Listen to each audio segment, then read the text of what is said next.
Hello and welcome back to the Film Custodian Show. I am back in the garage, as you can see.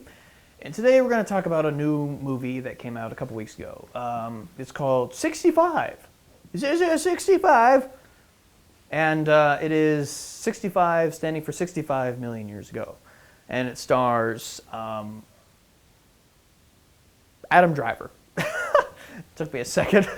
It stars Adam Driver and some girl, and the movie kind of sucks. All right, so let's talk about this. The idea is that Adam Driver is part of an advanced society somewhere out there in the galaxy, and he's going to go on some kind of run, and he's taking a bunch of people, and I think they go and they explore. That's right, they're exploring other planets and seeing what's going on over there. Seeing what's going on over there. Whatever. Point is, he's got a cargo full of people. They're in, hypersleep or, Cairo sleep or whatever the scientific term is. It's always that thing where everyone's they're sleeping. You're sleeping. It's like carbon freezing or whatever. Like the Star Wars thing or whatever, but less extreme than that, I guess. But they're in hypersleep. They're asleep. So, and from this advanced society, he goes. So basically, Adam Driver is an alien, and everyone who's a human in this film is an alien. And they go, and he ends up running into a big asteroid field. The ship gets torn apart, smashed to smithereens. He crashes on this kind of weird planet that he's never heard of before, which is Earth. So Adam Driver is an alien, lands on Earth, and this is the time where there's dinosaurs. So he has to basically get to the place where he can call for help to come pick them up. Not even that. They're just going to in a small ship that was part of the bigger ship where they can get in that ship and take off and then go home, basically. So he has to get from A to B and fight dinosaurs on the way. Sounds great, right? Well, it's not. In fact, it's incredibly boring and bland. And I was super disappointed because I was really looking forward to this. I'm like, this could be great. It's Adam Driver, and he's fighting T-Rexes. He's got this laser guns and advanced technology, shooting T-Rexes. It could be a lot of fun. Well, this is premise over. The premise is awesome, right? That's the title of the video. Awesome premise, terrible execution. Good premise, bad execution, because that's exactly what it is. It's just very bland. There's not a whole lot of dinosaurs in it.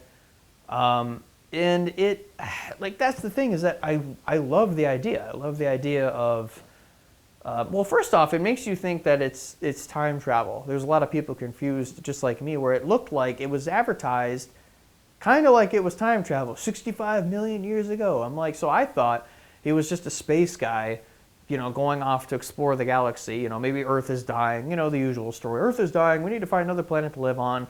And then for some reason he goes into some kind of black hole or something, and now it's 65 million years in the past, and he's got to fight dinosaurs. It wasn't any of that.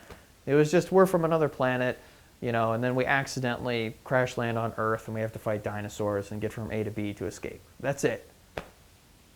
And in the right hands, the right writers and directors. I mean, you could even take a script that's terrible, and if you have a good director, then you could fix it.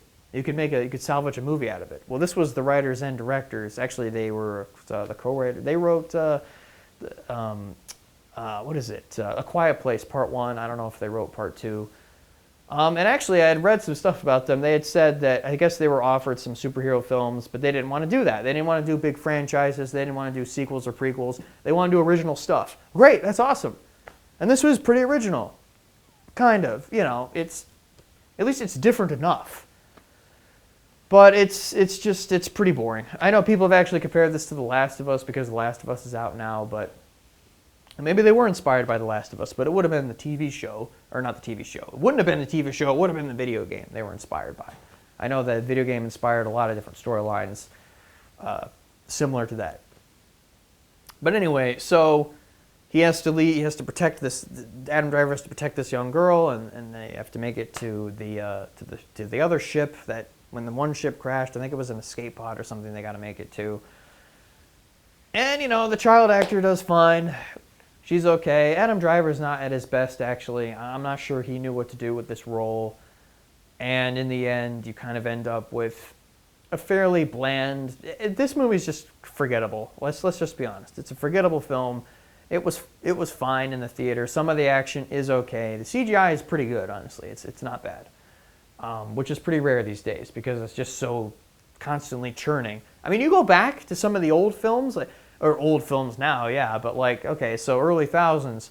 I didn't realize how lucky we were back then. You know, I mean, Lord of the Rings, the CGI holds up. Pirates of the Caribbean, you know, every little tentacle on Davy Jones, it still holds up. It's great because they had the time, they had the people, the resources to make CGI that's great. Well, now it's all bland because it's just, they got thousands of people working on them, but it's like crunch time. Like, they don't give them enough time, or they're just not as talented or something. Probably a bit of everything. The CGI is just not that good anymore. So when there is good CGI now, it's like, wow, the CGI is good. But this movie's not good, and it's a shame. I was really looking forward to it, but it's just very mind-numbingly boring. I mean, it's boring. I guess something else that bothered me, it was shot in Louisiana. It just looks like Louisiana. And on the face of it, you could be like, well, that's fine. I mean, it is Earth. We just film on Earth. Yeah, but this is like prehistoric Earth, right? Why can't we do a little bit of fantasy too? I mean, like, if we're going 65 million years back in time, why can't we make it look like it's 65 million years back in time? Huge trees, you know, maybe even trees we've never seen before. Get a little bit fantastical with it, you know. Make it look a little bit fantastic. Instead, it's just, there's some woods and stuff. It's like, I don't know, have huge trees, have vegetation that looks weird. Make it look sci-fi, you know, make it look more like space-agey type of stuff, you know, like a 50s sci-fi or something, a little bit more fantastical. This is Earth like we've never seen before. Instead, we're just kind of there. You know, I mean, I have expected a guy to be like, I'm out here in the bayou. There's an alien out here. You know, like it's just some guy chilling out by a swamp over there. Because that's all it was. They didn't put any effort into making it look otherworldly. Which I know that it's Earth, but it's not really Earth because it's 65 million years in the past. So why not make it look like that? And you could be like, well, we don't, and that's the idea too. Like, we don't know what it looked like. So why not, excuse me, why not add some stuff? Have some fun with it. Make it a little bit fantastical, a little bit, you know, sci-fi, which is what this is supposed to be. But they didn't do any of that. It wasn't all that creative. It was too grounded. It was too straightforward. So yeah, I mean, I love the idea and the premise more than the actual film. And that's kind of the same with The Pale Blue Eye. I love the premise, the idea behind the film, the sort of the look of the film, but then the film itself just does not deliver at all. So, yeah, I give this film a 6 out of 10, just because it's pretty bland. Yeah, so 6 out of 10. If it's in the theater and there's nothing else to watch, go ahead and watch it. If there's something better to watch, John Wick 4 is out now. Go watch John Wick 4. Go watch that. Yeah, don't. This film actually is 65. Should have been like a Netflix film or something like that. Like a streaming movie. That would have been really good, actually. But, I mean, this is nothing in the theater because everything is now a streaming film. So, yeah. All right, well, that's all I got to say on that.